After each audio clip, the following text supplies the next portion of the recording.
There are thresholds in a life that you only recognize in retrospect. They are not grand, arching doorways, but quiet, unassuming frames, often disguised as the mundane.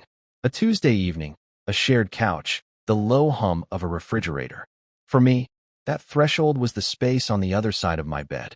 It was a territory I had never considered occupied, a silent continent on the map of my small apartment. And then, suddenly, it was not. It was Leo's.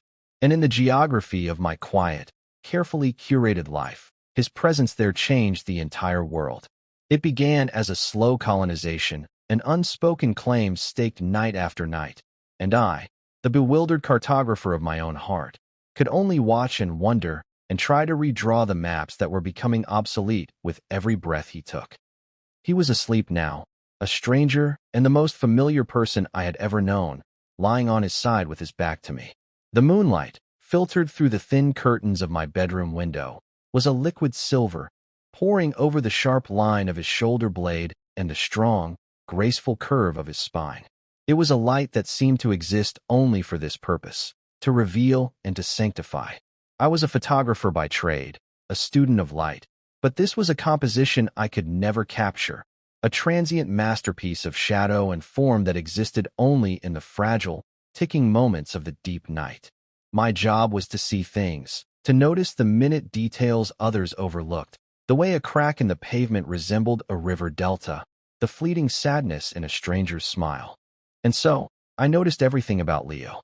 I noticed the way his hair, a dark and unruly mess, fell across the white pillowcase. I noticed the slow, even rhythm of his breathing, a sound that had become the metronome of my own anxious, sleepless nights. And I noticed he was naked. Again. This was the part that unraveled me, the detail that turned my quiet analysis into a frantic, chaotic scramble for meaning. It was a new development in the strange, unspoken ritual we had fallen into. For the first few weeks of his nightly migrations from the living room couch to my bedroom, he had worn shorts, a t-shirt, the standard armor of platonic male cohabitation. Then, it had dwindled to just boxers. And now, for the past 2 weeks, nothing. It was a deliberate shedding, a peeling away of layers that felt both impossibly vulnerable and profoundly confusing. It was a statement I could not decipher, written in a language of skin and heat that I was not fluent in, though I desperately wished to be. The most confounding part, the part that kept me awake long after his breathing had deepened into the profound stillness of sleep, was its conditionality. On the rare nights I was away, shooting a wedding out of town or staying late in my darkroom, he would sleep on the couch. Our friend, Mark, who had stayed over once when I was gone, had confirmed it. Leo had built a nest of blankets in the living room and slept soundly through the night. He only sought the sanctuary of my room, of my bed, when I was in it. And he only slept this way, completely bare, a sculpture of trust and abandon, on the nights we shared the same space, the same air, the same charged silence. It was a message directed solely at me, and its contents were a terrifying, hopeful blank. I lay perfectly still, my own body a rigid line of tension under the sheets. Every nerve ending felt like a live wire, humming with a hyper-awareness of his proximity.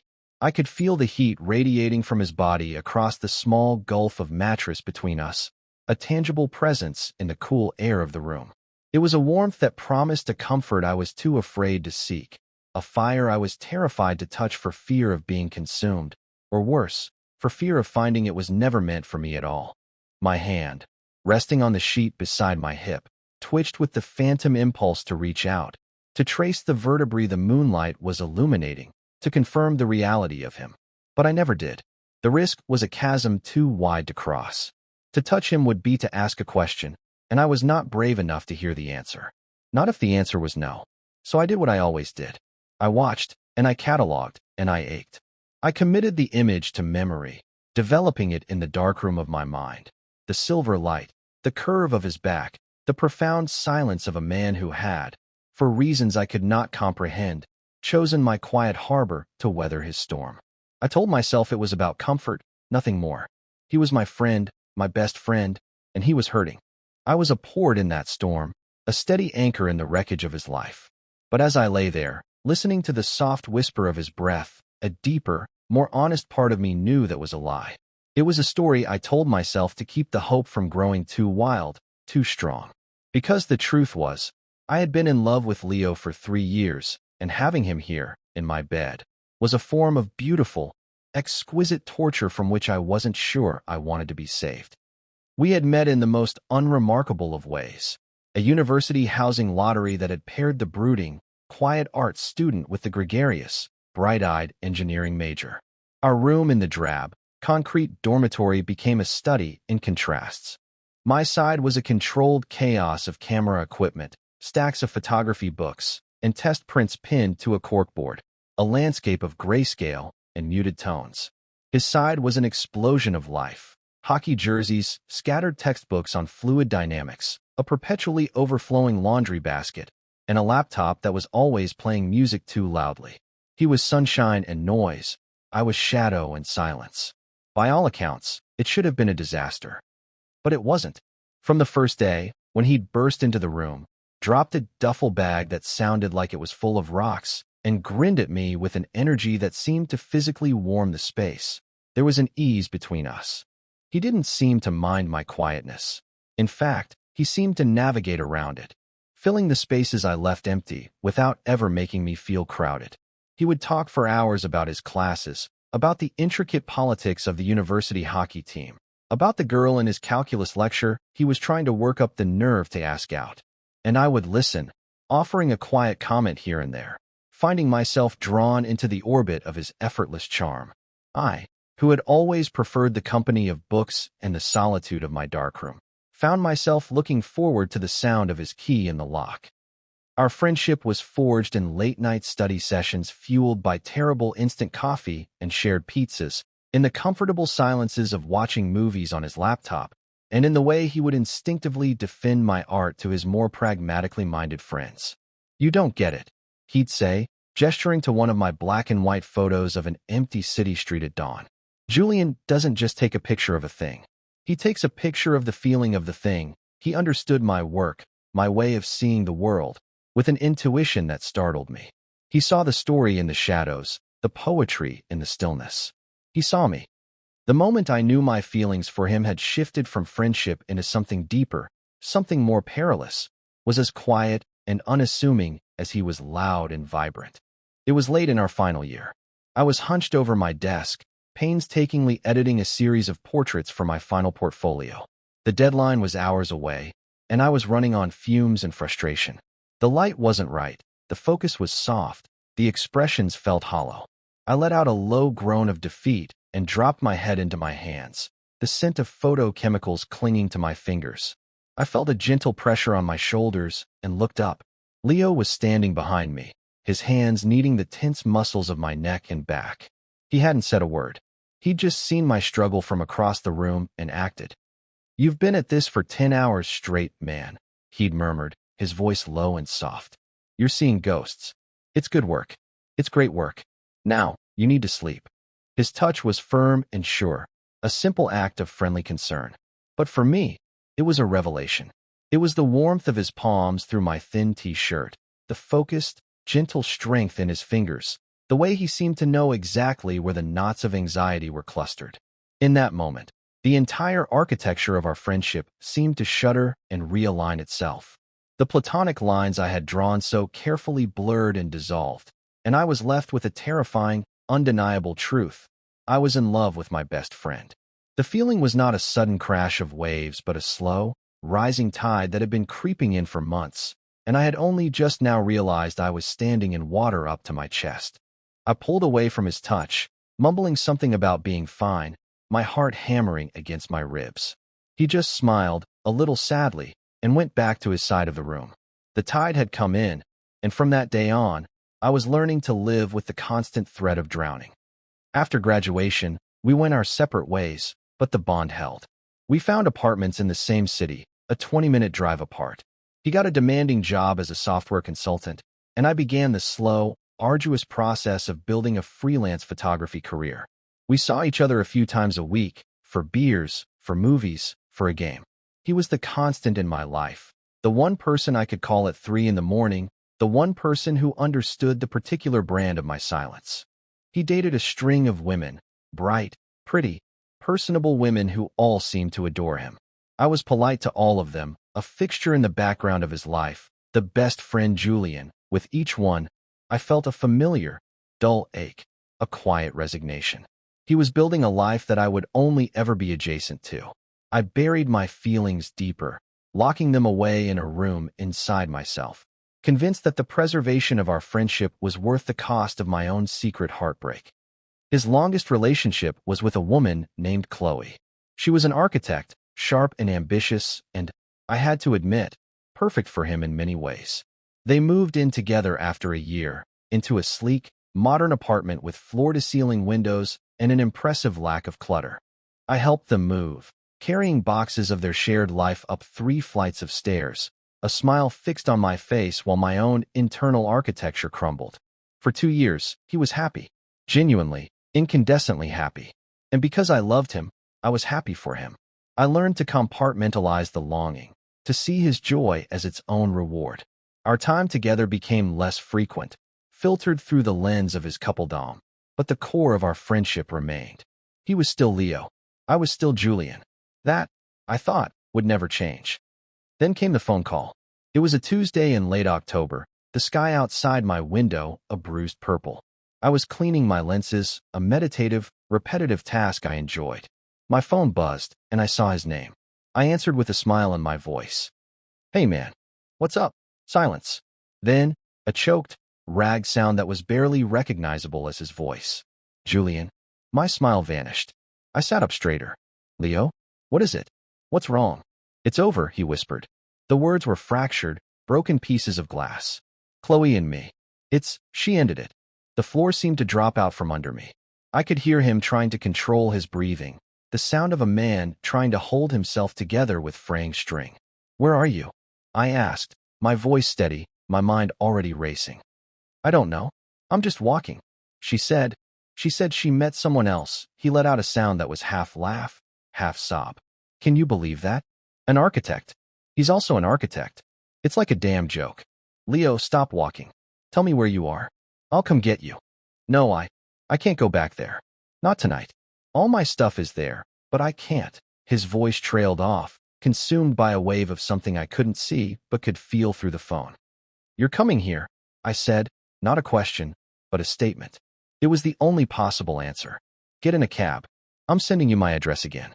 Just come here." An hour later, he was at my door. He looked like a ghost. His usually bright eyes were hollowed out, red-rimmed and vacant. His face was pale, his shoulders slumped in a way I'd never seen before, as if the invisible weight he carried was physically crushing him. He was holding a single, small gym bag, and that was it. He stepped inside, looked around my familiar, cluttered living room as if he'd never seen it before, and then his composure finally shattered. He sank onto my couch, buried his face in his hands, and his body was racked with silent, shuddering sobs. I didn't say anything. There was nothing to say. I just sat on the coffee table in front of him, a silent sentinel, and waited. I let the room fill with his grief. It was the only thing I could do. I could not fix it, I could not fight it, I could not take it away. I could only bear witness. After a long time, the shudders subsided. He lifted his head, his face a mask of exhaustion and pain. "Sorry," he mumbled, wiping at his eyes with the back of his hand. "Don't be," I said softly. "You can stay as long as you need. The couch is yours." He nodded, a jerky, grateful motion. "Just for a few days. Until I figure things out." A few days turned into a week. The week turned into a month. He found a new apartment, but the lease didn't start for another 6 weeks. He spent his days on the phone with lawyers and moving companies, dismantling the life he had built with Chloe. It was a brutal, administrative autopsy of a relationship. He would come back to my apartment in the evenings drained and silent, a shadow of the man he had been. He had lost his bearings, his internal compass shattered, and he was adrift on an ocean of grief and confusion. And my apartment, my quiet, stable presence, became his only lighthouse. The ritual began about 2 weeks into his stay. It started innocently enough. We'd fall into our old university pattern, watching movies late into the night. He'd be sprawled on one end of the couch, me on the other. More often than not, he'd fall asleep halfway through, his body finally succumbing to the emotional exhaustion of the day. The first time it happened, I just watched him for a while, the flicker of the television screen playing across his sleeping face. Then, I quietly got up, retrieved the thick wool blanket from the back of my armchair, and gently draped it over him. He stirred, murmuring something incoherent, but didn't wake. I turned off the TV and went to my own bed, leaving him to the quiet darkness of the living room. This became the norm. He'd fall asleep, I'd cover him, I'd go to bed. It was a simple, compassionate act, a gesture of care for a friend in pain. But then, one night, something shifted. He'd had a particularly brutal day, having to go back to his old apartment to pack his personal belongings while Chloe was there. He came back to my place looking shattered, all the color drained from his face. He didn't want to talk. He just sat on the couch, staring at the blank television screen. I made him tea, which he held in his hands for warmth but didn't drink. Later, long after I had gone to bed, I was woken by a soft sound from my doorway. I opened my eyes, my senses on high alert. Leo was standing there, a silhouette against the faint light from the living room. He was just standing there. "Leo," I whispered into the darkness. "You okay?" He took a hesitant step into the room. "I had a nightmare," he said, his voice small, like a child's. "It's stupid. I don't want to be alone right now." My heart squeezed. "Okay," I said, my own voice gentle, trying to soothe the raw panic I heard in his. "It's okay. Is it weird if I just sleep in here? On the floor?" he asked, the words tumbling out in a rush. "I'll just take a blanket. I won't bother you. The living room feels too big, too empty." The request hung in the air between us, heavy with a significance I was almost certain he wasn't aware of. My room was my sanctuary. It was the most private space I had, and he was asking to be let in, not as a guest, but as someone seeking refuge. "Yeah," I said, my voice a little thick. "Of course. It's not weird." He grabbed a spare pillow and the blanket from the foot of my bed and made a small nest for himself on the rug beside my desk. I listened as he settled in, the soft rustle of fabric, a long, shaky sigh. The silence that followed was different. It was no longer just the absence of sound. It was a shared silence, populated by two heartbeats, two patterns of breath. I lay awake for hours, acutely aware of his presence just a few feet away, a warm, living anchor in the dark. I didn't know it then, but a boundary had been crossed. A door had been opened, and it would never be fully closed again. The floor was a temporary arrangement. After a few nights of this new routine, I woke up to find him shivering, the thin blanket kicked away. I couldn't stand it. The next morning, over coffee, I made the offer, trying to sound as casual as possible. "You know," I said, not looking at him, focusing intently on the steam rising from my mug. "My bed is a queen. It's big enough for two. There's no reason for you to be sleeping on the floor like a dog. You can just take the other side." He looked up, his eyes wide with a mixture of surprise and something else I couldn't read. "Relief, maybe?" "Are you sure?" he asked. "I don't want to impose." "It's not imposing," I said, forcing a shrug. "It's practical. I don't care. Just stop sleeping on the damn floor." He gave me a small, grateful smile. "Okay," he said softly. "Thanks, Julian." And so, the geography of my bed was redrawn. That night, for the first time, he climbed into the other side. The space felt enormous and yet infinitesimally small. We lay on our backs, a good 2 feet of mattress between us, staring up at the ceiling. The tension was a third presence in the room, a living, breathing thing. I was so aware of him, of every slight shift in his weight, of the sound of him swallowing in the dark, that I felt I might vibrate apart. I didn't sleep at all that night. I just lay there, rigid, pretending. But Leo, it seemed, slept better than he had in weeks. He told me, so the next morning, a note of wonder in his voice. "I don't know what it is," he'd said, running a hand through his perpetually messy hair. I feel safer, I guess. It's dumb." It wasn't dumb. It was everything. And it became our new ritual. Every night, he would retreat to my room. There was no more pretense of nightmares or loneliness. It was just what we did.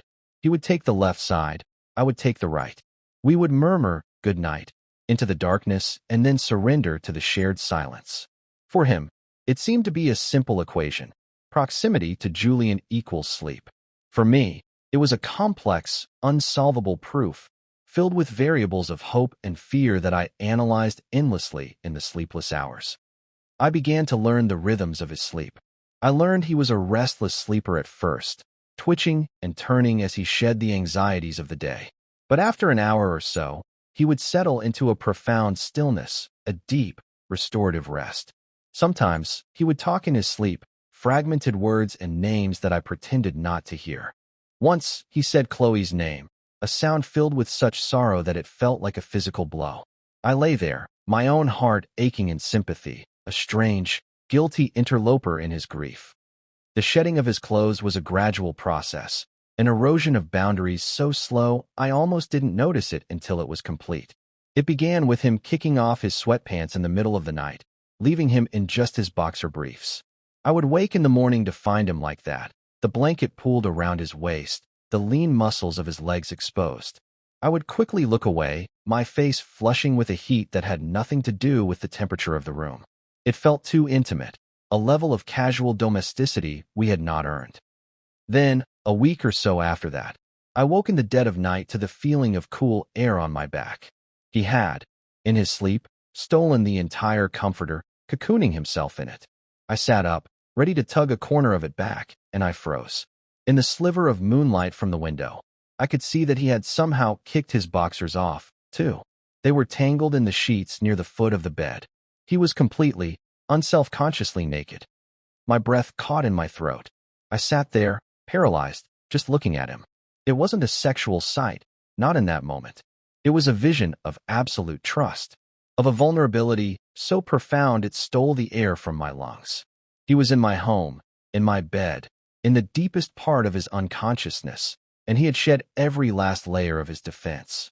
He was just Leo, raw and real and completely unguarded. I felt a wave of something so fiercely protective and tender that it almost brought me to my knees. I slowly, carefully, pulled the comforter back over him, my fingers brushing against the warmth of his skin for a fraction of a second. The contact was electric, a jolt that went straight to my core. I lay back down, my heart pounding a frantic, wild rhythm against my ribs. I thought it was a one-time thing, an accident of restless sleep. But it wasn't. The next night, it happened again.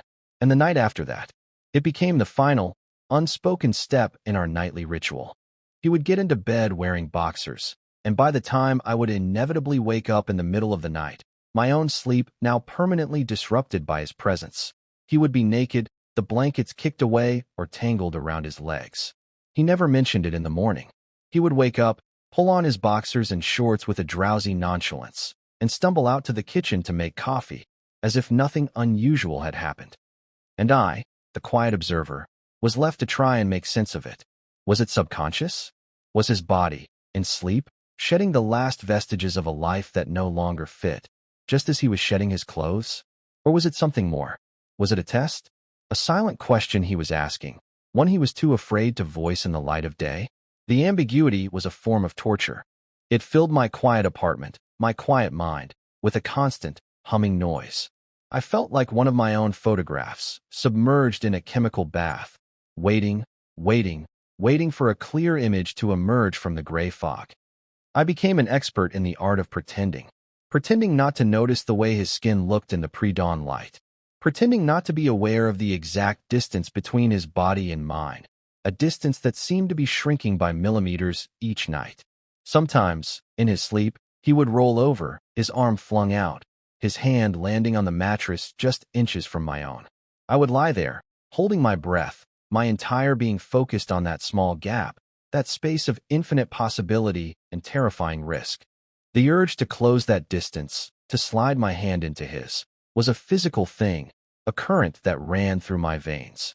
But the fear was always stronger. The fear of what it would mean if he pulled away. The fear of shattering this fragile, beautiful, agonizing world we had built. The nights were a landscape of sensory overload. The scent of him, a clean, warm smell of soap and skin that clung to my pillows long after he was gone in the morning. The sound of his breathing, a steady bass note under the high-pitched frequency of my own anxiety. The feel of the mattress dipping as he shifted his weight, a small earthquake that sent tremors through my own still body. I was living in a state of heightened awareness, a constant, low-grade fever of yearning. My work began to suffer. I would find myself in the darkroom, staring at a developing print, my mind a million miles away, back in my bedroom, replaying the silent movie of the previous night. My photographs became more focused on liminal spaces, on doorways and windows, on the play of light and shadow, all reflections of the ambiguous territory I was navigating with Leo. One evening, Mark, our mutual friend from university, came over for pizza and beer. Leo had seemed more like his old self that day, laughing and joking, the shadows in his eyes receding for a few hours. It was a glimpse of the man he had been, and it was both a relief and a fresh kind of pain. Mark, oblivious to the nightly drama, clapped Leo on the back. "It's good to see you smiling, man," he said. "Seriously, you've been through the ringer." He turned to me. "This guy's a saint for taking you in. You know that?" Leo looked at me then, a look of such raw, unguarded gratitude that it felt like a punch to the gut. "I know," he said, his voice quiet, all traces of the earlier laughter gone. I don't know what I would have done." The air in the room shifted. The moment felt heavy, charged. I just shrugged, unable to meet his gaze, and took a long drink of my beer. "It's what friends do," I mumbled. But was it? Do friends lie awake at night, memorizing the shape of their best friend's sleeping form? Do friends feel their heart crack a little every time he leaves the bed in the morning? Do friends live in a constant state of hope and terror, deciphering unspoken signals in the dark? The word friend felt like a lie, a hollowed-out vessel that could no longer contain the immensity of what I felt. Later that night, after Mark had left, the atmosphere of forced normalcy evaporated, leaving the familiar, tense silence in its wake. Leo was quieter than usual as we got ready for bed. He seemed preoccupied, his thoughts somewhere far away. He slid under the covers and lay on his back, his hands laced behind his head, staring at the ceiling. I took my own side, the familiar rigidity returning to my limbs. For a long time, neither of us spoke. The only sound was the distant drone of traffic from the street below. I was just on the edge of sleep, my mind finally beginning to quiet, when his voice cut through the darkness, low and hesitant. "Julian." I turned my head on the pillow to look at him. His face was a pale oval in the gloom, his eyes fixed on the ceiling. "Yeah." He was quiet for another long moment, and I could feel the struggle in him, the words fighting their way to the surface. "Do you ever feel lonely?" he asked, the question so soft it was almost a whisper. "Even when you're surrounded by people?" The honesty of the question took my breath away. It was the first time he had articulated the root of his pain, the deep, aching loneliness that the breakup had exposed but not created. It was a loneliness I knew intimately, a country where I had been a lifelong resident. "Yeah," I whispered back. "All the time." He finally turned his head to look at me, and in the faint light, I could see the glisten of unshed tears in his eyes. The distance between us, the 2 feet of mattress, suddenly felt like a mile-wide canyon. "It's weird," he said, his voice thick with emotion. "I had this whole life. A girlfriend, a home, friends, and I think I was lonelier then than I've ever been. Except for when I'm here." He paused, and his next words were the ones that changed everything. "With you." My heart stopped. It simply ceased to beat for a second. The air left my body in a silent rush. He had said it. He had given a name to the thing I had only dared to hope for. The safety, the comfort. It wasn't just about having a body in the room. It was about my body. It was about me. He must have seen the shock on my face, the way my carefully constructed walls of pretense crumbled into dust. He rolled onto his side to face me fully, his expression one of desperate, terrifying vulnerability. The air between us was vibrating, charged with years of unspoken feelings, with months of ambiguous intimacy, all of it culminating in this one, single moment. "Julian," he whispered, and my name on his lips was a prayer. Can I ask you something really weird?" I couldn't speak. I could only nod, a small, jerky movement. My entire universe had contracted to the space between our faces. He took a shaky breath. "Would it be okay," he started, his voice barely audible, "if I kissed you?"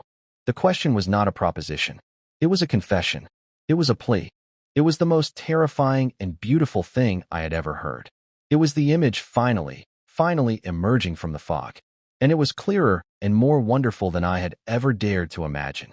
All the nights of analysis, all the fear, all the yearning, It all dissolved in the face of that one, simple, impossibly brave question.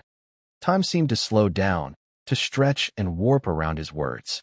My mind, which had been a constant storm of overthinking for months, went completely, blessedly silent. There was no analysis, no fear, no calculation of risk. There was only him, his face, etched with a hope so fragile it mirrored my own, his eyes, searching mine for an answer. There was only this one, perfect, terrifying moment of truth. My answer was not a word. It was an action. I moved, closing the final few inches that had separated us for so long. And I kissed him. Or maybe he kissed me. It was impossible to tell where one of us ended and the other began. It was not a kiss of passion, not of fire and demand. It was a kiss of homecoming. It was tentative and soft, a gentle press of lips against lips, a question and its answer all at once. It tasted of salt from the tears that were now silently tracking down his face, and of a relief so profound it felt like I was breathing for the first time in years. His hand came up to cup my jaw, his thumb stroking my cheek, and the simple, gentle touch was an anchor in the dizzying swirl of emotion. I brought my own hand up to rest on his chest, feeling the frantic, hammering beat of his heart beneath my palm. It was beating as fast as mine. He wasn't just seeking comfort. He was just as lost in this as I was. The kiss deepened, still gentle, still questioning, but with a new current of certainty running through it. It was a kiss that said, "You too?" It was a kiss that said, "I thought I was the only one." It was a kiss that rewrote the entire history of our friendship in a single, silent moment. When we finally broke apart, we just looked at each other, our faces inches apart, our breath mingling in the small space between us. The silence that returned was not the tense, analytical silence of before. It was a new kind of quiet, a peaceful, settled silence, a silence full of things that no longer needed to be said. "Okay," he whispered, a small, shaky laugh escaping him. "So, that wasn't weird." "No," I whispered back, a real smile, a genuine, unburdened smile, spreading across my face. "It wasn't weird at all." He closed his eyes, his forehead resting against mine. "I've been so confused, Julian," he breathed. "Everything fell apart, and nothing made sense anymore. The only thing that felt real was you." I closed my own eyes, letting the truth of his words sink into me. All the nights I had lain awake, spinning elaborate theories, attributing his actions to grief or subconscious need, I had missed the simplest explanation. It wasn't just about him needing comfort. It was about him needing me. And in his confusion and his pain, he had found his way to the one truth that his conscious mind was too afraid to face. He had found his way home. He didn't pull away. Instead, he shifted closer, his arms sliding around my waist, pulling me against him until there was no space left between us at all. His head found the curve of my shoulder, and he let out a long, shuddering sigh, a sound of profound release. I wrapped my own arms around him, holding him close, my face buried in his hair. He smelled of soap and sleep and of something that was just, inexplicably, Leo. He fit against me as if he were made to be there. All the sharp edges of my anxiety, all the years of quiet longing, softened and dissolved into the warmth of his body. For the first time, lying next to him in my bed felt simple. It felt right. We didn't talk anymore. We just held each other. And for the first time in months, we both fell asleep, deeply and peacefully, in the beautiful, honest silence we had finally learned how to create together. I woke to the soft gray light of dawn filtering into the room, and, for a disorienting moment, I thought it had all been a dream. The fevered hope, the whispered confession, the impossible kiss. My heart seized with a familiar, preemptive ache. But then I felt the weight of an arm draped over my chest and the warmth of a body pressed against my back. I turned my head slowly, and there he was, Leo, asleep, his face relaxed and peaceful in a way I hadn't seen in months, his breath a soft puff against my neck. It was real. I lay there for a long time, not wanting to move, not wanting to break the spell. I was afraid that the light of day would bring with it the return of doubt and confusion. I was afraid that the man who had been so vulnerable in the dark would retreat back into himself with the rising of the sun. But for now, in the quiet sanctuary of the morning, I allowed myself to just exist in this new reality, to feel the steady rise and fall of his chest against my back, to feel the comfortable weight of his arm holding me in place. It was a feeling of being anchored, of being found. Eventually, his breathing changed, and I knew he was starting to wake. I felt a subtle tensing in his body, the first stirrings of consciousness. I held my breath, waiting. He shifted, his arm tightening around me for a moment before he seemed to realize where he was. He went very, very still. The peace of the morning was shattered, replaced by a sudden, sharp tension. He slowly, carefully, removed his arm from my chest, as if he were afraid a sudden movement might detonate a bomb. He rolled away from me, to his side of the bed, creating a chasm of cold air between us. I didn't turn around. I just lay there, my back to him, my eyes wide open, staring at the wall. I could hear the frantic, silent debate raging in him. I could feel his panic like a static charge in the air. The silence stretched on, thick and suffocating. It was a complete reversal of the night before, a brutal undoing of the peace we had found. Then I heard the rustle of sheets as he sat up. I heard him take a shaky breath. I kept my eyes fixed on a crack in the plaster on my wall, tracing its path with my gaze, focusing on its meaningless detail to keep myself from shattering. After another agonizing minute, he got out of bed. I heard the soft padding of his feet on the wood floor, the click of the bedroom door opening, and then the soft click of it closing behind him. He was gone. I lay there for I don't know how long, listening to the sounds of the apartment. The rush of water as he used the bathroom, the clink of a mug in the kitchen, the sounds of a normal morning, but they felt alien, mocking. The warmth where his body had been was already fading. I finally rolled over and looked at his side of the bed. The sheets were rumpled, the pillow indented where his head had been. It was the only evidence that last night had happened at all. There was no note. There was just an empty space filled with the ghost of a kiss and the crushing weight of his retreat. The hope that had bloomed so brightly in the darkness of the night withered under the harsh light of morning. I had been a fool, an idiot. I had mistaken a moment of desperate, grief-stricken confusion for something real. He hadn't been finding his way home to me. He had just been lost, and I was the nearest port in a storm. The kiss wasn't a confession. It was an anomaly, a glitch in the system of his pain. And now, in the clear light of day, he was course-correcting. He was retreating back to the safety of the lines we had lived within for years. And he was leaving me stranded in the ruins of the new world I had foolishly believed we were building. The ache in my chest was a physical thing, a hollow, cavernous pain that made it hard to breathe. It was the familiar pain of loving him, but magnified 1,000 times by the brief, intoxicating taste of being loved back. For the next 3 days, we lived like ghosts in the same apartment. We moved around each other with a careful, deliberate choreography of avoidance. If I was in the kitchen, he would stay in the living room. If he came out of the bathroom, I would suddenly find something urgent to do in my bedroom. We exchanged only the most necessary of words, clipped, sterile phrases about groceries or mail. The easy intimacy, even the tense, ambiguous intimacy, was gone, replaced by a formal, excruciating politeness. It was worse than any argument. It was a denial that anything had ever happened. He was trying to erase it, to pretend that the threshold had never been crossed. And he no longer slept in my room. He went back to the couch, building his nest of blankets like he had in the very beginning. The closed door to my bedroom at night felt like a judgment. It was a barrier he had put back up, thicker and more impenetrable than before. I lay in my bed, alone, in the vast, empty space that had so recently been filled with his warmth. The silence was no longer peaceful or shared.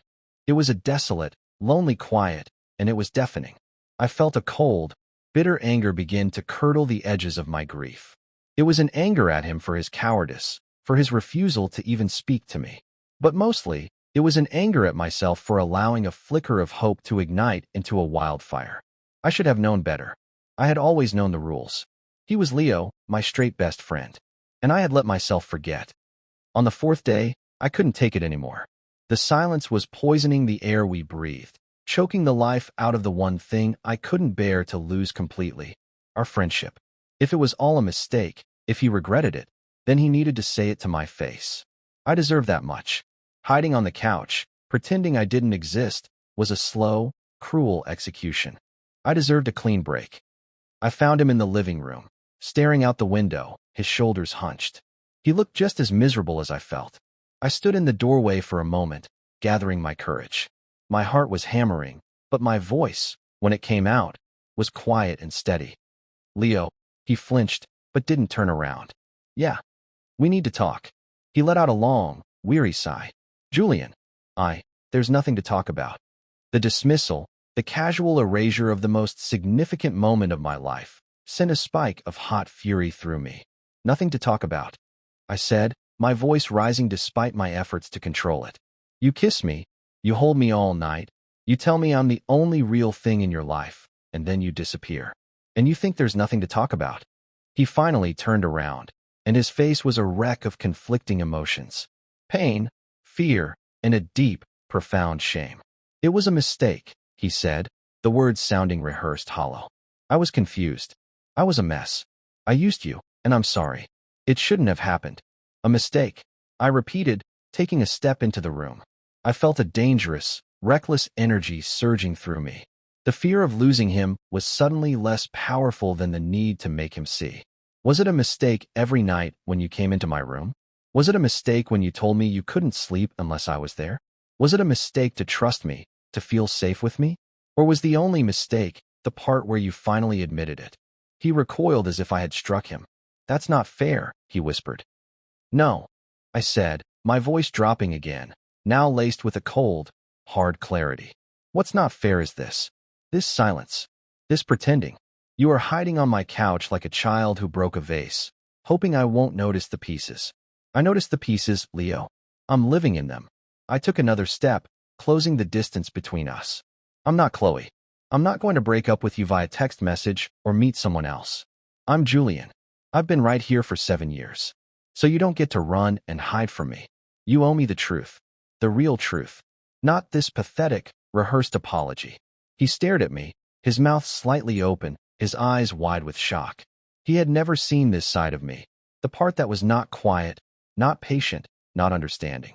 He was seeing the part of me that was hurt, and that was finally demanding to be seen.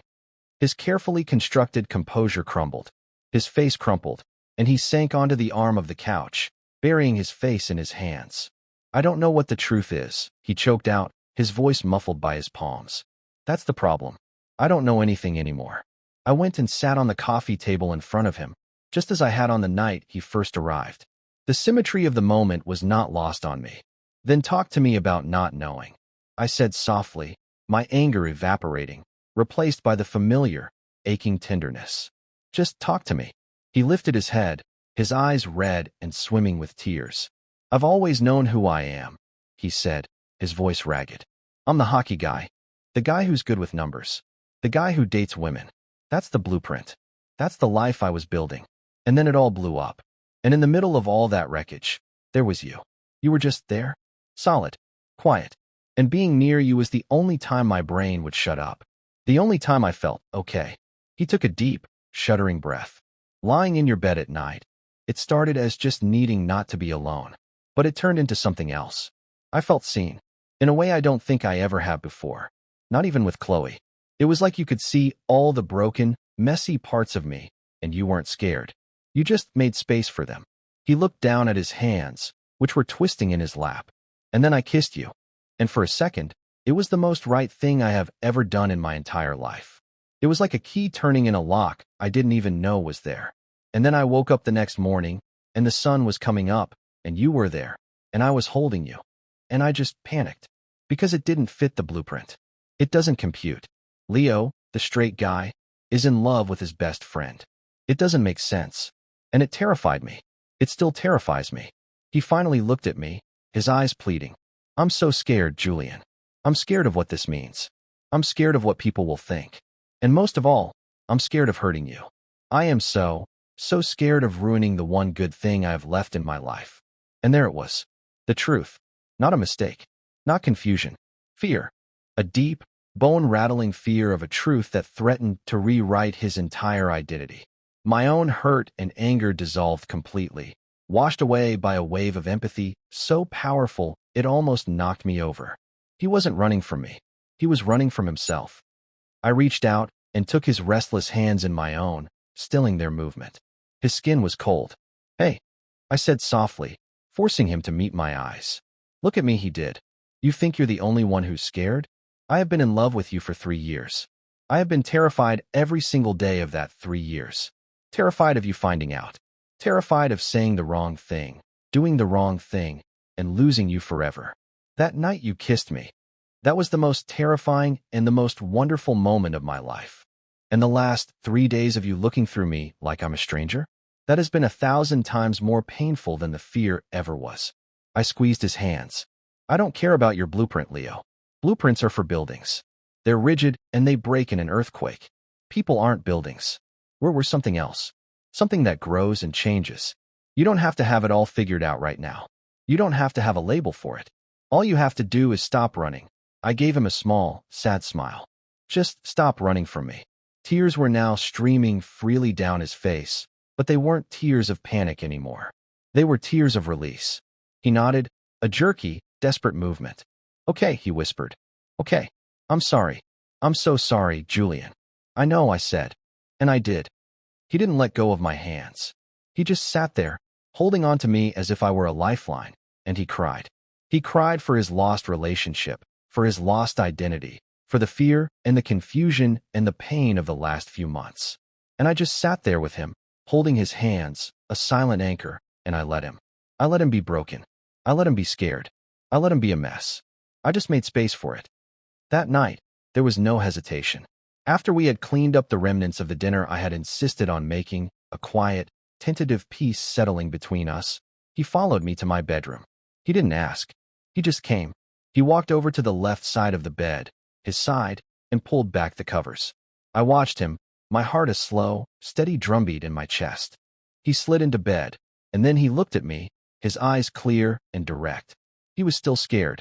I could see it. But underneath the fear, there was something new. A resolve. A choice. I got into my own side, and the space between us no longer felt like a chasm. It just felt like a space. Leo rolled onto his side to face me. He didn't say anything. He just reached out his hand, his palm open, on the sheet between us. It was an invitation. An offering.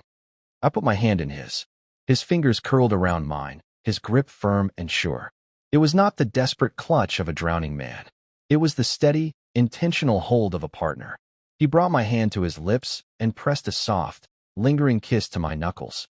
Good night, Julian, he whispered. Good night, Leo, I whispered back. He didn't let go of my hand. We fell asleep like that, our fingers intertwined, a small, solid bridge across the space that had once held so much fear and uncertainty. There were no more questions. There were no more unspoken signals to decipher. There was just the quiet, undeniable truth of his hand in mine. The days that followed were a process of gentle rediscovery. We were not suddenly a perfect, polished couple. We were still Julian and Leo, but we were learning a new language together, a language of intentional touch and spoken feelings.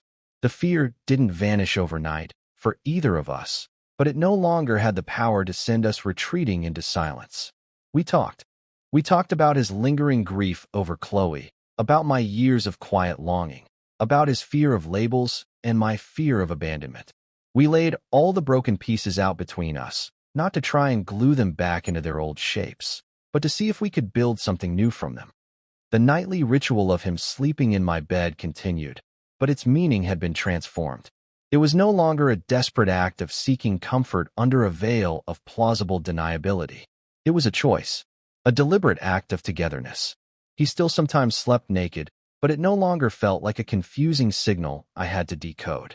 It was just a state of being, an unguardedness that was now shared between us. Some nights I would wake to find him watching me, a soft, wondering look on his face.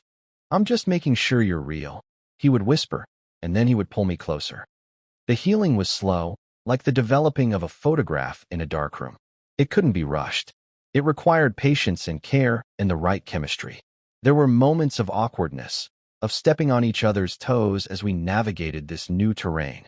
But underneath it all, there was a foundation of trust that had been stress-tested and proven true. Our friendship hadn't been a casualty of our romance. It was the bedrock on which it was being built. One Saturday morning, about a month later, I woke up alone in the bed. For a split second, a phantom panic flickered through me, a muscle memory of his earlier retreat. But then I smelled coffee, and I heard the low murmur of the radio from the kitchen. I smiled, the fear dissolving as quickly as it had appeared. I got out of bed and walked into the living room. Leo was standing at the counter, wearing a pair of my gray sweatpants and nothing else, pouring 2 mugs of coffee. The morning sun streamed through the window, illuminating the dust motes dancing in the air and catching the lines of his back. It was a simple, domestic scene, unremarkable in its ordinary beauty. But to me, it was everything. It was the future. He turned, saw me standing there, and a slow, easy smile spread across his face. It was a smile that reached all the way to his eyes, chasing away the last of the shadows. It was the smile of the Leo the first had first met, but deeper, richer, informed by everything we had been through. "Morning," he said, his voice warm and soft. He held out a mug to me. I took it, our fingers brushing. The small, simple touch sent a familiar, pleasant jolt through me. "Morning," I replied. We stood there for a moment in the sun-drenched kitchen, sipping our coffee in a comfortable, easy silence.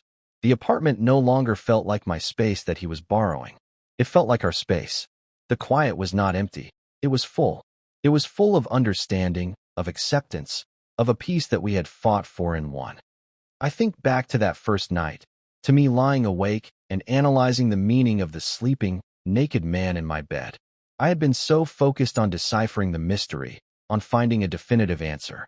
But the truth, I realized, was never a single answer. It was a process. It was the slow, patient work of 2 people learning to be vulnerable, learning to be honest, and learning to close the door on the rest of the world so they could create a safe, quiet space for themselves. We had navigated the darkness, not by finding a map, but by agreeing to hold hands and find our way together. And as I stood there, watching the man I loved in the simple light of a Saturday morning, I knew, with a certainty that settled deep in my bones, that we were finally home.